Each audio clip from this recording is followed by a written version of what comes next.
this is not for the camera, but if you were a little bit selfish, you wouldn't be successful and you couldn't do what you do and you wouldn't be able to live in Malawi for all that and go through all that. I would have given up. Coming to Sparkle, what did you learn specifically about the operating model? And as a board member, it's not always the positive, the easy, and you're there to be a sounding board. What's been the hardest decision you've had to make? So if we've got a seesaw and you've got what you've given To Sparkle versus what you've received, what's the balance? So here we have the Director of Finance for our board, Miss Fazila.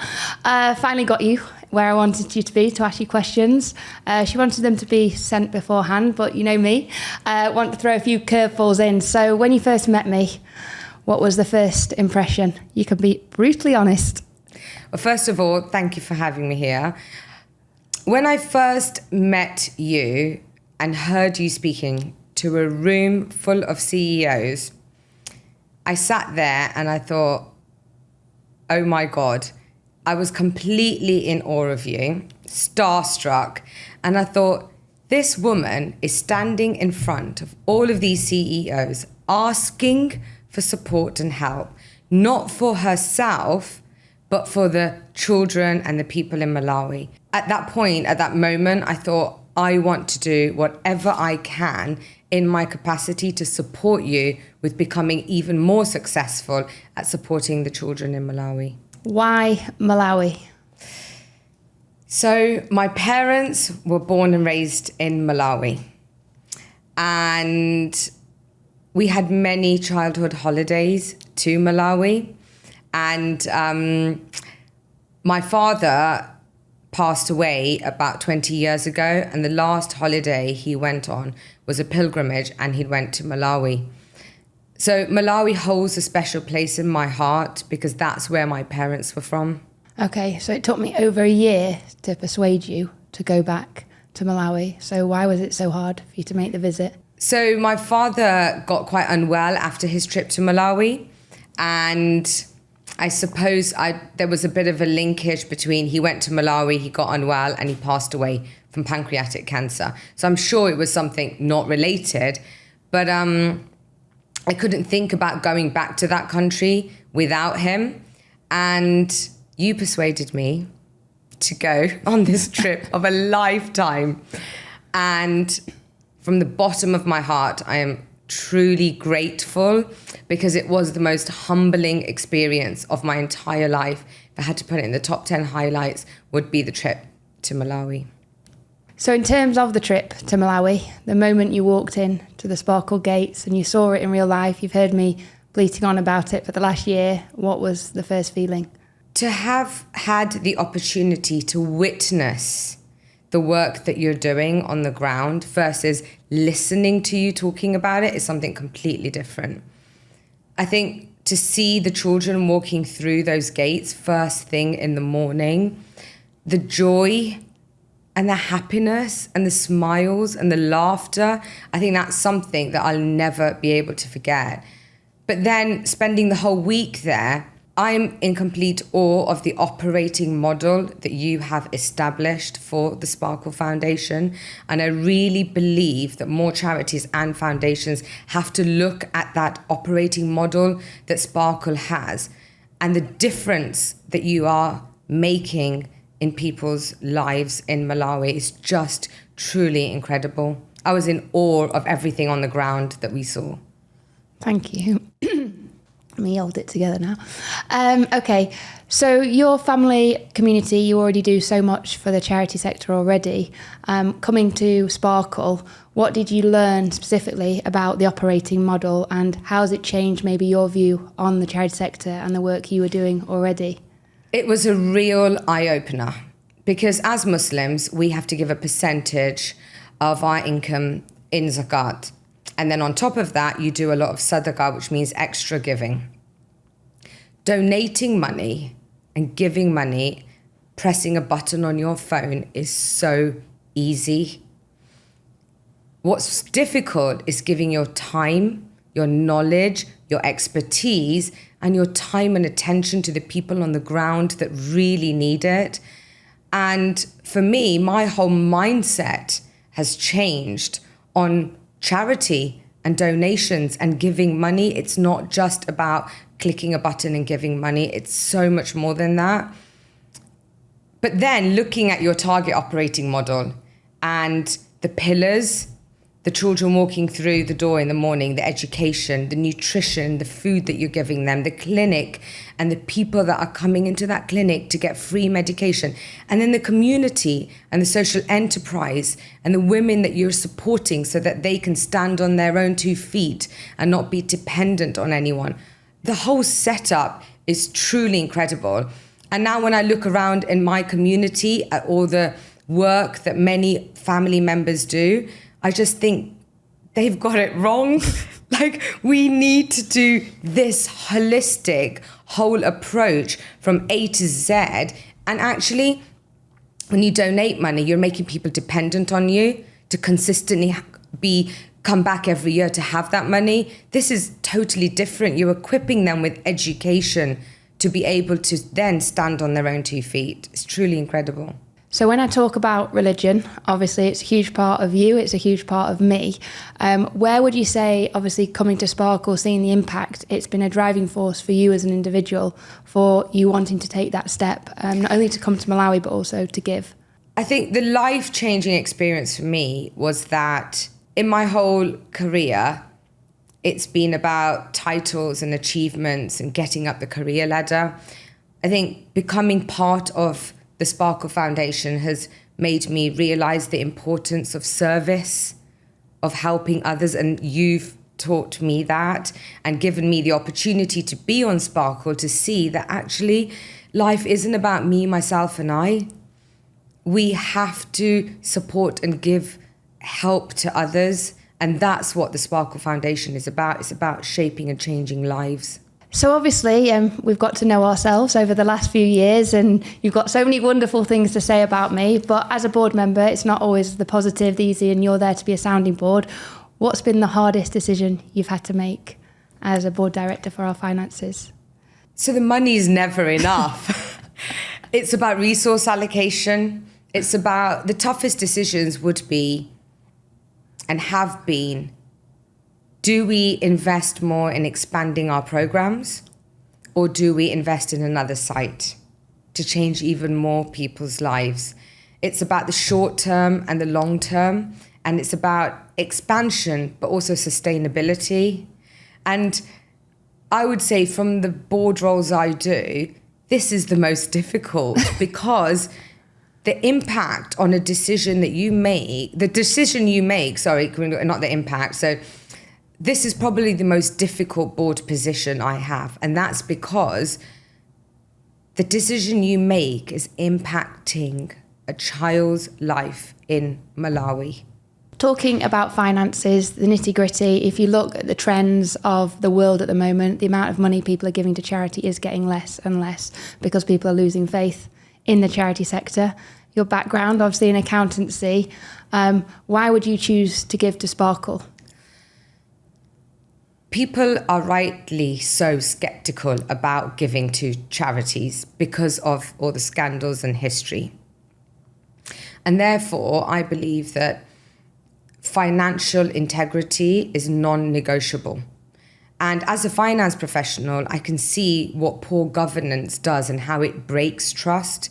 With the Sparkle Foundation, I've seen how it operates on the ground.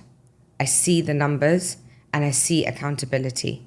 If I came to you today and said, I'm giving Sparkle Foundation 5,000 dirhams, I trust and know that you're going to tell me where that 5,000 is going and how it's going to impact and change somebody's life.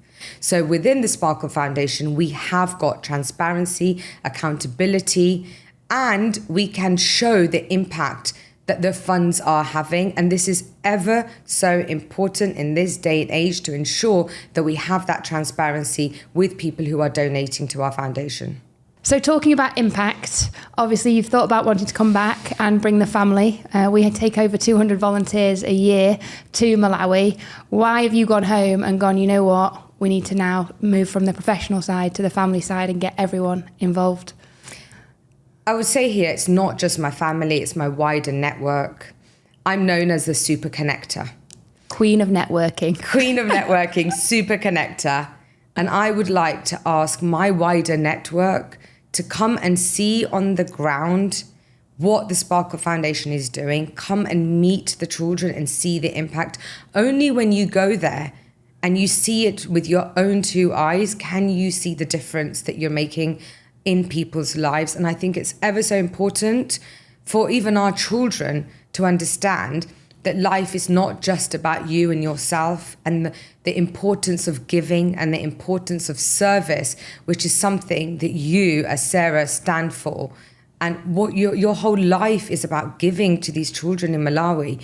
And we need to spread that message across to our children and our colleagues and our friends and our network so that they can have a sense of purpose in life. You're obviously a powerhouse in the corporate world, and I'm here doing my level best in the charity sector. If you were to sit in my position, what things would you do differently? I think Allah has made you a special person. I honestly could not do what you do. And the dedication, the commitment, the drive that you have for the Sparkle Foundation, I don't think I could do it. And I think what you're doing is amazing. And as I said earlier, I'm completely in awe of you. And I wouldn't change you at all. At all. I actually would probably tell her to be a bit more kind to herself. Yeah, that's all right. Kind to herself. Put herself first at times and not be so giving. But I don't want to say that on a public platform. No, because I think to do and be a CEO of a foundation like this, there's a certain personality trait you have to have of that your whole being is about giving. And that's only when you can be successful in that. Nice. And so if you were a little bit selfish, this is not for the camera, but if you were a little bit selfish, you wouldn't be successful and you couldn't do what you do and you wouldn't be able to live in Malawi for all that and go through all that. I would have given up. The battles you go through, Sarah, no ways. Allah's just given you this other grit and resilience. Okay. So, as the person that you are, what is your reason why you get out of bed every morning? I want to make a difference. I want to inspire and motivate people around me to be the best versions of themselves. And I want to be a role model for my children in going out there every day and making a difference, working hard, but also having fun along the way. And on top of that, giving your time to be on boards like this and give back to people is so important. So as a Sparkle board member, how would you evaluate Sparkle's return on investment? Well, first of all, you can go to the Charity Commission in the UK and get access to the financial statements, as you can also here in the UAE. Not just that, you can come up to Sarah and ask for transparency and accountability, and the reporting mechanisms that we have in Sparkle currently with our monthly reporting, we can give you numbers to demonstrate the impact that your investment, your donation has had on the life of a child. So you said your trip was life-changing when you came home to your husband and your kids. What would you say the top 3 things were that were the most memorable? The children, the joy and the happiness on their faces. The community football match. Just seeing the passion and the determination. But then when they win a game, seeing the dances and the joy and the laughter, that was unforgettable. And thirdly, I think seeing the whole setup and actually how is it operated on a daily basis, being present there, that was a real eye-opener, as this is a proper organisation that's running from morning till evening. And so that's seeing the whole operating rhythm of the Sparkle Foundation. So those Dubai families out there that might be thinking, I'm not sure if I can go off backpacking to Malawi and leave the luxuries behind, how do you say you coped with the changing circumstances over there? You have to be adaptable and agile in this day and age, as we do in our careers, as we do in our personal lives, even living here in the UAE. And going down to grassroots is a humbling experience. It grounds us, and I do think that it's so important for us to go through journeys like this in our life, for us to come back to appreciate the bounties that Allah has bestowed us with in our life, the blessings that we have. So for me, Malawi personally has grounded me, has made me humble, and professionally, Malawi taught me about compassionate leadership and a values-driven based leadership, which is something that leaders and organizations need now more than ever. As a finance person, how much do you think charities should be run like businesses? 100%. If we run them like a business, that's when we will ensure there's efficiency, we will ensure there's transparency, accountability, that we're focusing on increasing the revenue, allocating resources, ensuring that we're minimizing our costs so that we can give and do more with what we have retained. 100% charities should be run like organizations. So then on the flip side of that, if charities need to be run like businesses, then our donors need to treat us like a business. Yet the number one question we get asked is how much of your money is going towards administration costs? So how do we solve that problem? I believe that we have to be transparent on the percentage that goes towards administration costs, and it's about educating. We have to educate businesses and business owners about how we can't run a foundation and do what we do without the administration part of it. So yes, even as a Muslim, I want all my money to go to the children of Malawi, but you have to recognize that there is so much more behind the whole setup of getting the money to the recipients at the end. How can you feed a child without a cook? How can you educate a child without a teacher? How can you run a clinic without a doctor and a nurse? So when people ask you about admin costs, you can ask them those questions. So this buzzword, sustainability, yet most corporates only want to donate and be your charity of the year. How do we solve that problem? It's the importance of educating organisations that this is not a one-off donation or one-off contribution. You're talking about impacting a person's life.